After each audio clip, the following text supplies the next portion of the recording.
Vamos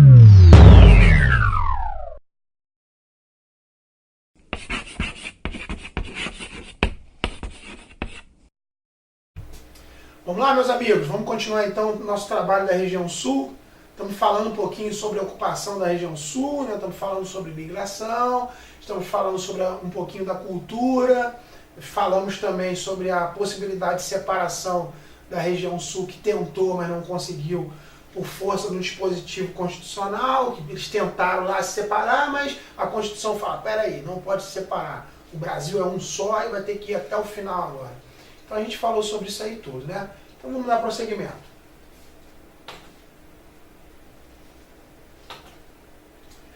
Tá lá. Vamos falar de geologia e relevo um pouquinho. Esta representação de relevo se apresenta nas áreas costeiras. A gente está falando da falésia aqui, tá, pessoal? Relembrando aqui, a falésia é aquele barranco que fica na beira da praia ali, onde o mar atinge ele ali. Ah, professor, por que não destrói tudo ali? Porque tem parte rochosa também ali. Então a falésia é como se fosse um abismo. Se você chegar muito na beira, você vai chegar no mar. É uma área onde não há areia da praia. É mar e falésia, aquele barranco, ok? Vamos lá. É uma representação de relevo que se apresenta nas áreas costeiras, né, beira de praia, e tem por característica serem mais altas em sua porção costeira, e quanto mais entramos para o continente, a altitude vai diminuindo. É assim, ó. Praia, a falésia fica mais ou menos assim, e ela vai diminuindo ao seu interior. Ela vai caindo como se fosse um triângulo. Está dando para ver legal, né? Fica aqui o mar, a falésia, e aqui ela vai diminuindo. Mas ela é bem chapadona e bem reta, com a ausência ali de areia da praia. Legal, pessoal? Devemos ter atenção, por este motivo, a rede hidrográfica corre de leste para oeste. Isso daqui é muito legal. Vou tentar exemplificar para vocês aqui. Vou colocar aqui um pedacinho do Brasil aqui, da região sul. Vou colocar assim. Se eu falo para vocês que essa região aqui é uma região de falésia, em que o relevo começa alto aqui, ele faz esse movimento aqui, ó. Aqui está o mar. Se eu digo que a falésia assim, ela é mais alta perto da praia e menos vai diminuindo conforme você vai para o interior, os rios na região sul, eles correm de leste para oeste. Tá bom, pessoal? Por causa disso daqui. Os rios correm de leste para oeste. Ok? Isso aqui é muito importante. A gente não pode esquecer essa informação aqui. Legal, pessoal? Vamos dar prosseguimento então. Planície da Lagoa dos Patos, localizada no Rio Grande do Sul, em sua depressão periférica, está bem notória nos mapas, tem por característica o grande apelo turístico. Lagoa dos Patos está aqui, eu deixei o exemplo aqui, ó, deixei o desenho aqui. Muito turista por aqui, tem uma entrada aqui da Lagoa dos Patos, muito utilizado para turismo da região sul. Então isso aqui procura-se conservar essa região, porque várias cidades que estão aqui ao seu redor dependem desse turismo. Ok, pessoal? Vamos seguir. Tá lá, clima e vegetação.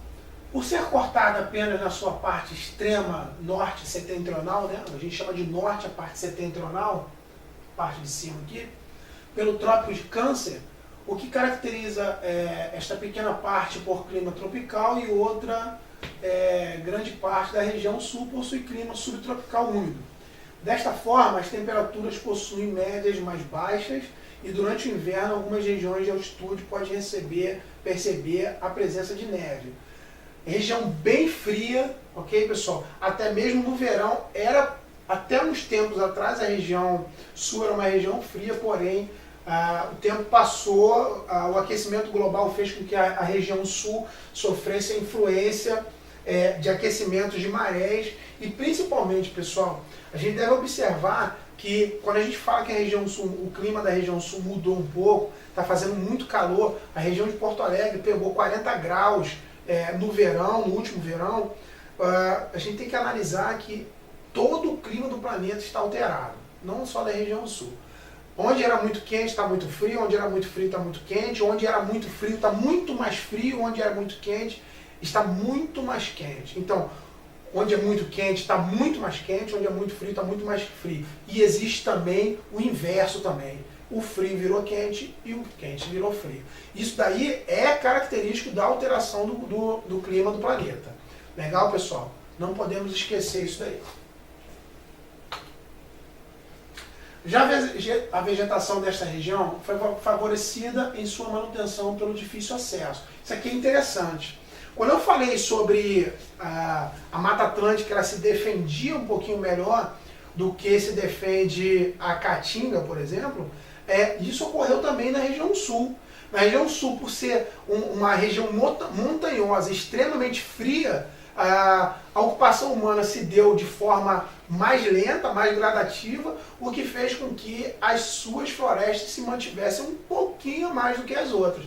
Então, o difícil acesso contribuiu. Legal? Por altitude e clima também. Tá lá, ó, pelo difícil acesso gerado pelo seu relevo acidentado. Ou seja, pela dificuldade do homem chegar, também se tornou difícil destruir. Onde o homem coloca a mão, geralmente ele destrói alguma coisa, né, pessoal? Eu coloquei aqui um exemplo aqui de uma floresta de araucária e nós vamos falar sobre isso. O domínio subtropical favoreceu a expansão de uma forma vegetal original de coníferas, que no Brasil chamamos de mata de araucária, ou mata dos pinhais, ou mata dos pinheiros do Paraná. São sinônimos, tá, pessoal? E é bem característico isso aqui da região sul. Professor, eu vi isso daqui lá em Campos do Jordão.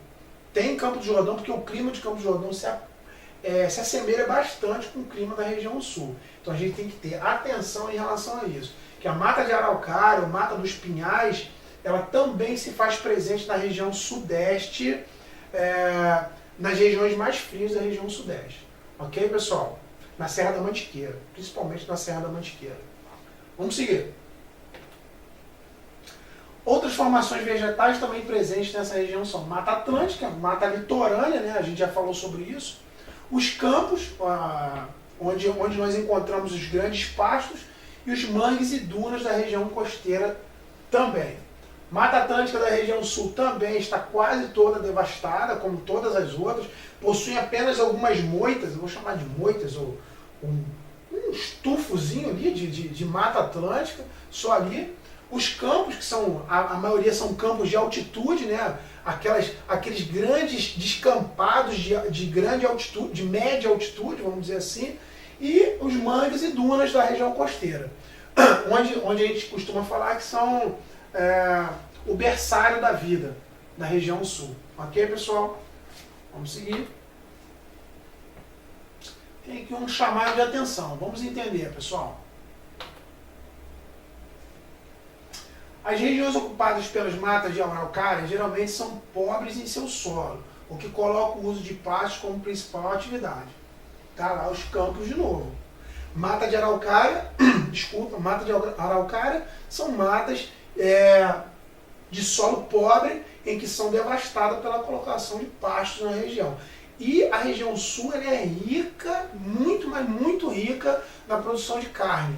Ok, pessoal? Até no Rio Grande do Sul se faz uma brincadeira que o gaúcho come churrasco todos os dias, porque eles têm muita produção de carne bovina na região. Ok, pessoal? Seguiu. A hidrografia da região sul pode ser dividida em 3 grandes bacias: do Paraná, do Uruguai e as agrupadas do Sudeste Sul. Isso daqui também eu vi muito pouco ser pedido em prova. Já vi 1 ou 2 provas serem pedidas isso, mas a grande maioria pergunta sobre a bacia do Rio Paraná. Essas duas aqui não se dá muita atenção. Tá lá, vamos dar atenção à bacia do Rio Paraná, pois nessa bacia encontra-se uma das maiores usinas hidrelétricas do mundo, que é a usina de Itaipu. Esta usina, que foi feita pelo Brasil e o Paraguai, muito importante. Brasil e Paraguai construindo a usina hidrelétrica de Itaipu. Vou falar mais alguma coisa agora. É responsável por boa parte da energia consumida na parte centro-sul do Brasil. Usina hidrelétrica de Itaipu, construída pelo Brasil e Paraguai. Usina hidrelétrica de Itaipu, construída pelo Brasil e trouxe o Paraguai a reboque. O Paraguai não tinha condições financeiras de construir Itaipu. Então o Paraguai cedeu o quê? O Paraguai cedeu parte da sua terra para a construção da usina de Itaipu. Uma parte do Brasil, uma parte de Itaipu. Apoiou lá na terra dos paraguaios. Então eles cederam muito mais terra. E o Brasil fez o quê? Construiu praticamente sozinho a usina de Itaipu e deixou por conta dos uruguaios a compra e fornecimento da energia. Então, Itaipu, construída pelo Brasil e Paraguai? Fato, verdade.